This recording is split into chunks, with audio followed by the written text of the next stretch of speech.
Hello, investors. It's Don Vandenbord, Senior Portfolio Manager with Revere Asset Management. Today is Tuesday, February 28th, 5:45 p.m. Eastern Time, coming to you from St. Augustine Beach, Florida, with tonight's Revere Market Insight video. State of the market, uptrend, short-term caution, leaders still acting fine.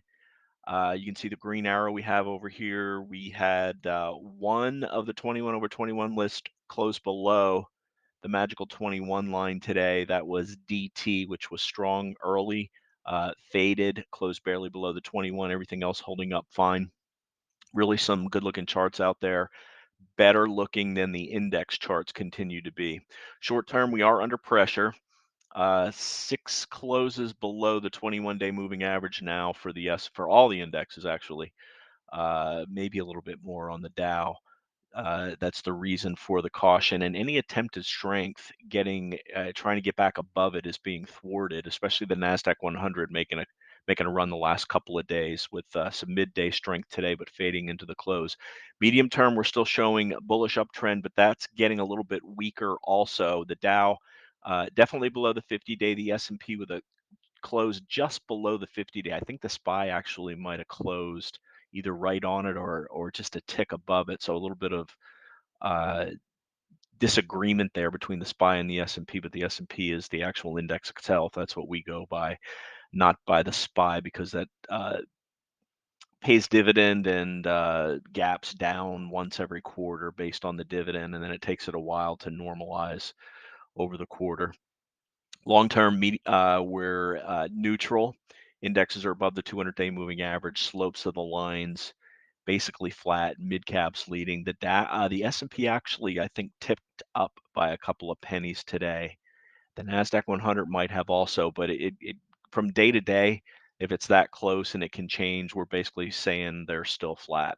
So what happened today? Definitely a fitting close to weak February with a late negative reversal. Almost a 0.25% sell off in the last minute, taking us to the lows of the day. Kind of weird. Looked like there was some shenanigans going on there, but the numbers are the numbers. And here they are. G6, this is our growth proxy, up 0.13%. This is basically all ARK-K, which was up 2%. The other five were either barely red or barely green. S&P down 0.3%, positive for most of the late morning and early afternoon. It was basing right up against 4,000, but then a hard 1 minute candle at like 2:05 Eastern with a lot of volume. Looked like something going on in the futures. And then we trended lower into the close. We'll take a look at the 5-minute chart and you'll see. So S&P down 0.3%, Nasdaq 100 green most of the day, faded late, down 0.13%. Dow the worst, it was red all day, down 0.71. Goldman Sachs really got smacked today. Mid caps down 0.17. Russell was firmly green most of the day, ended up barely positive. Global diversified 60/40 stock and bond down 0.44%. Foreign developed stocks and emerging markets both down 0.7%. No, is that right? Yes, that is right. Both down 0.7%. And bonds also barely down. Global bonds barely down. In-house, we're down about 0.26%. Positive most of the day, but giving it up late. Along with the indexes, let's take a look. We'll kick off with the S&P 500 and explain what we do at Revere. Let's go right to that 5-minute chart on the S&P. So here was the early chop, resolved to a breakout above the early range. But once we got near yesterday's late afternoon high, which was 4,000, we got to 39.98. We started to base there, and then there's this very strange. This is a 5-minute, but you can see the volume on the S&P jumping out also on the 5-minute candle. A harsh drop. We went sideways for a little bit and then just gave it up after 3 o'clock into the close. A late bounce, and then let me go to the 1 minute so you can see what I'm talking about here. Well, here's the 2:05 Eastern time, the first drop, and then here's the big candle about 0.25%. the last minute. So that we were battling around the 50-day moving average there into the close, and we closed 2/10 below. Let's look at the SPY just for fun because I know there was a yeah, the SPY actually closed barely below it too, 396.31 versus 390, so 40 cents below it. Could go either way. You can see by the chart here that the lows and the highs of the various days are all right along that 50-day moving average, as it's very clearly a pretty strong battleground. Bulls trying to hold it, bears trying to break it. And then right below that, by less than a percent, is the all important 200-day moving average, which is now flat, up from 39.40.12. No, 39.40.03 to 39.40.20, 17 cents. Woohoo! NASDAQ 100. Look how the 21 and the 8 today, because it's crossing through the 21, has been stymieing any attempted rally. Let me go to SOX real quick because this looked fantastic in the afternoon. Breaking above the 8 and the 21, strong. It led for most of the day. Semiconductors still up a third of a percent, so it did lead versus the indexes on the day. Looked like it was trying to break out above it, but again, let's go to the 5-minute chart. You can see how this just rolled over late also, along with the indexes. The selling just started around 2:30 and weak into the close. I don't know what it is. It doesn't really need an explanation. It is what it is. Don't like to see what looks like shenanigans on the market. That's why a lot of people curse Wall Street. Where are we? We're next up is the Dow. Continues to be weak.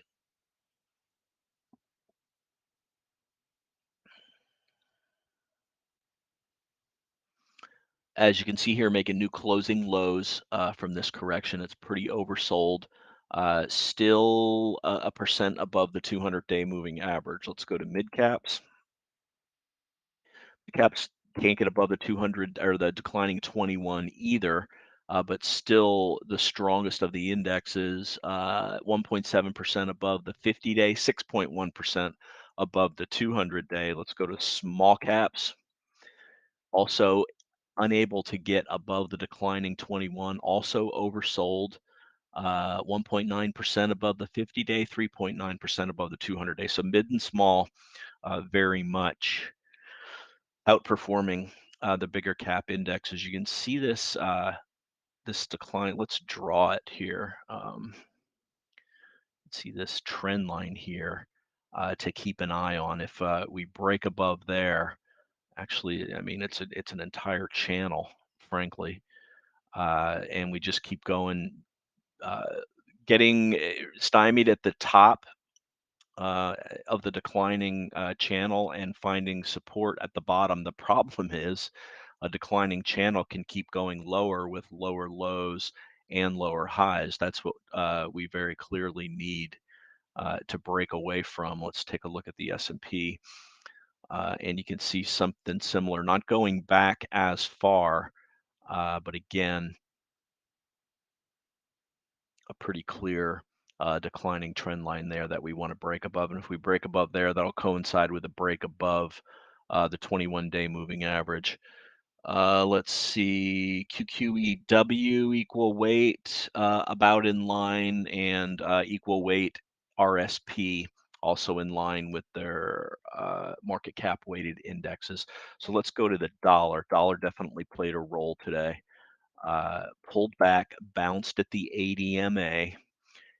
Look at the 5-minute chart here. So here's the dollar week while we're rallying. Dollar gathers strength, and then in the afternoon, coinciding with the sell-off in stocks, you can see how the strong dollar, the completely 180-degree negative divergence continues on the dollar relative to the market. Now, let's take a look at, we've seen a little bit of a divergence lately with treasuries. Let's go to the VIX first, though. The VIX was low all day. It spiked in the afternoon while the indexes were selling off. It was coming down pretty hard all day today.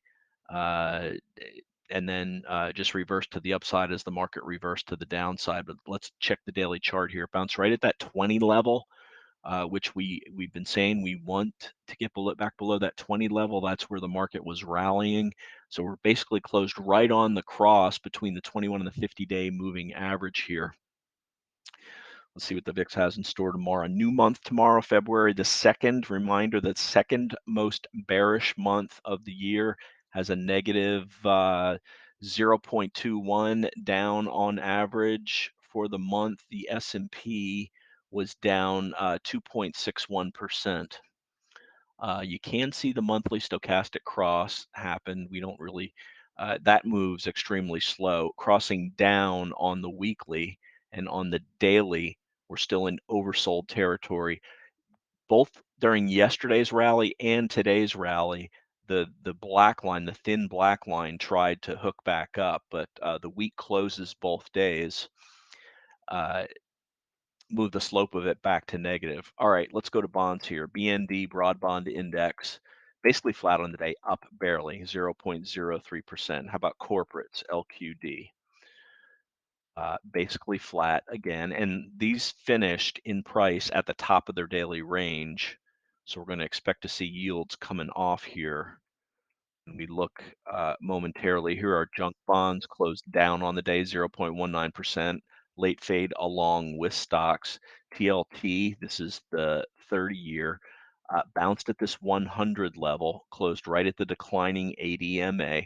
Stochastic hook up. Again, the setup between bonds and stocks for bonds prices to go higher, meaning the yields come down, and stocks to hook up also. It's there, but it hasn't triggered. And until it triggers, it's just what it is. It's a setup. You can stay set up. You can stay oversold. You can stay oversold here on bonds for weeks at a time. You see several false hooks up higher here, but we really want to see the hook up and get out of the oversold area, which is below 20 there on the TLT. Let's go to global bonds very quickly. I don't usually show this, but note how oversold this is. And this also basically finished flat on the day. Let's flip to the yields now. TNX, the 10-year, made a new high going back to November at 3.98% today, reversed down to the bottom of the range. You can see the stochastic again turning over for yields, still rising above this ADMA here.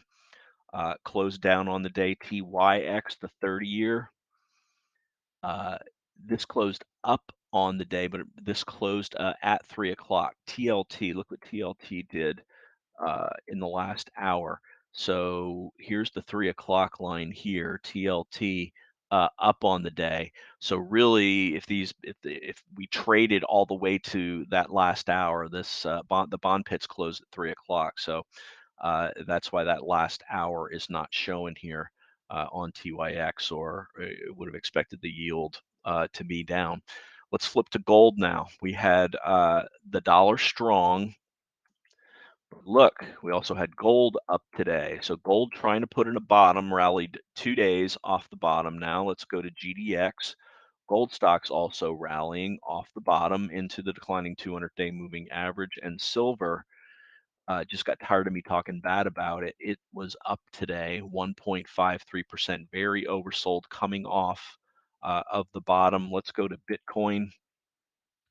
Bitcoin down on the day. Coinbase, however, up 10% on the day. I think they're trying to shut down another exchange, Binance or something like that. I haven't read the details. Note how this is hooked higher. And this was one of the reasons why ARK-K outperformed today. This is one of the top 10 holdings. And you can see ARK-K putting up a fight, up 2% on the day. Also has hooked up from oversold. So a lot of crosswinds, they continue. Let's get to the tail of the tape now. You can pause it to read the entire all the data that's on here would take a long time for me to go through it, so I kind of stopped doing it, but I will hit some highlights. 10-year treasuries, highest since November. Consumer confidence fell. You would think that that is kind of what the Fed wants to see. Been down 6 out of the last 8 days, 8 days under the ADMA, 6 days under the 21 EMA. between neutral and negative here versus our expectations as we keep getting stymied by overhead resistance. Late last minute drop. Sectors that were strong today. Gold, as I said, gold, silver, and gold and silver stocks, semiconductors, and biotech on the weak side, oils, and the defensive names, XLP, U, and V were the weakest. So n- the interesting when you're down to see the usually you would expect to see when you're down that it's the growth, but in this case, it wasn't. XLK and XLY barely negative, XLC barely positive. So here, what do we do for the portfolio? Well, Airbnb came out guns a-blazing today on huge volume. We added a little bit to that. It reversed from above the ADMA to back below the ADMA. Let's take a look at that very quickly.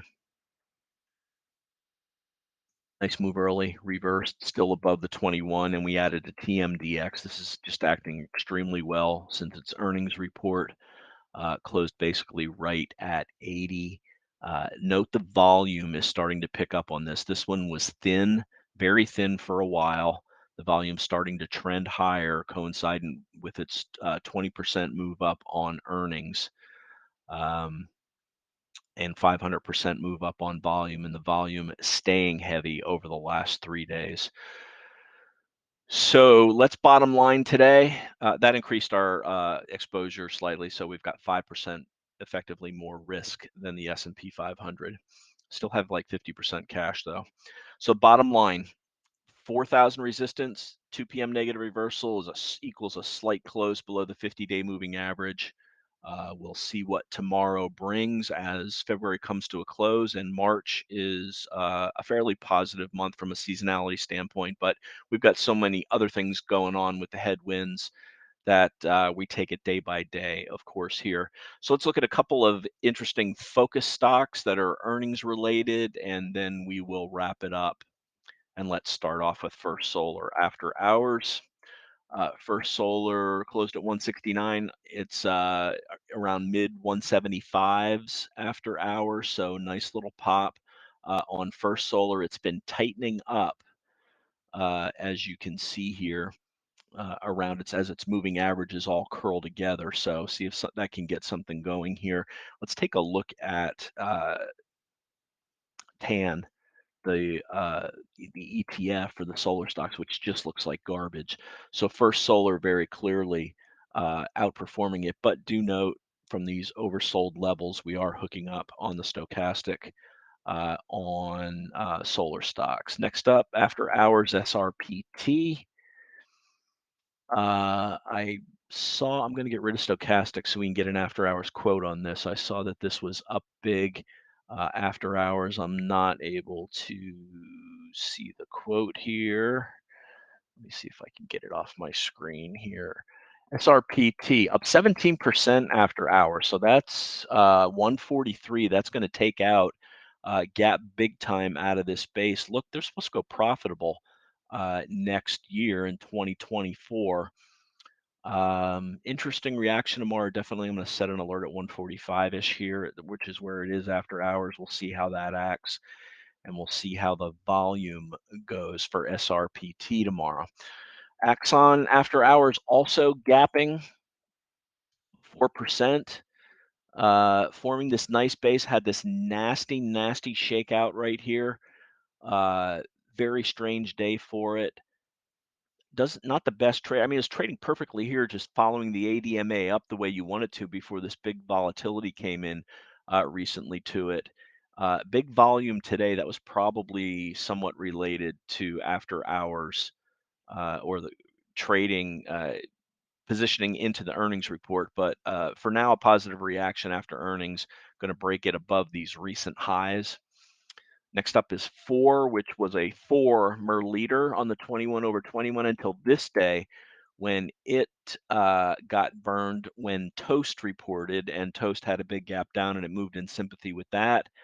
consolidated for a little while, and lo and behold, today reported earnings. Great numbers, up 13% on the day on 344% average volume, putting it back in this consolidation area here. Not a clean higher high breakout for four. And another recent earnings winner that has been acting great is Melly. Got off to a slow start on its earnings, didn't really gap, but just worked its way higher, and it's been 2 days higher since that earnings report too. Pretty liquid name. Note it only trades 567,000 shares, but it is a $1,220 stock, and I would really like if they split their stock so we could.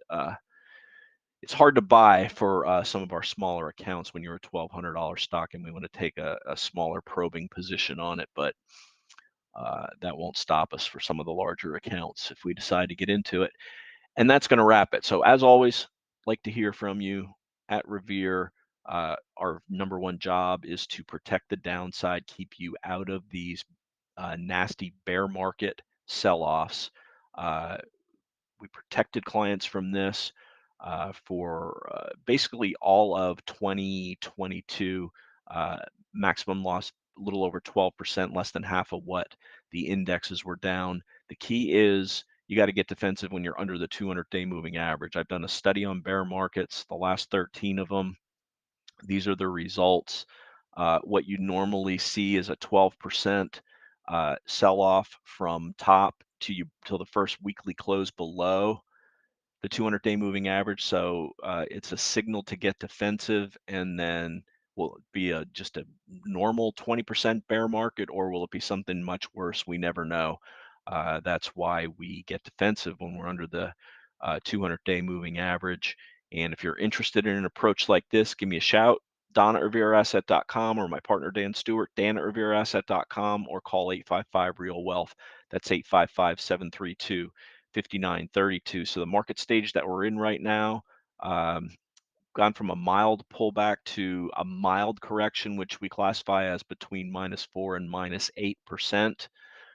We'd like to see a nice bounce here off the 50-day and the 200-day moving average to get us back into just what is really a mild pullback and a quite normal pullback of about 4%, which is about 3 ATR off the top. So ATR on the market right now is about 1.4, between 1.4 and 1.45%.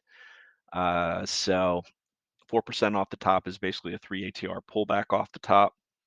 And anything more than that is something to get, mildly concerned about. That's why we're showing mild correction. But when you get below, you want to avoid these harsh corrections, bear markets, severe bear markets, and then we start to come off the bottom. We're here now, so our expectation and the way we are allocated to the market will vary between minor underperformance, inline, and minor outperformance, basically depending on how the leadership stocks that we select are doing. We've got about half of our allocation in broad ETFs, which will hold as long as we're above the 200-day moving average on the S&P, and then select leading stocks to provide the alpha. As long as they break out of sound bases, we get low risk entry points, and we pyramid into those as they continue to work. That's our approach. Reach out if you're interested in it. And remember, it's not how much you make in the markets, it's how much of that you can keep. Avoid those bear markets, keep your capital so that you're ready for the next rally in leadership type stocks. And that'll wrap up the month of February. This is Don Vandenbord with Revere Asset, telling it like it is. Thanks for listening. Have a great day.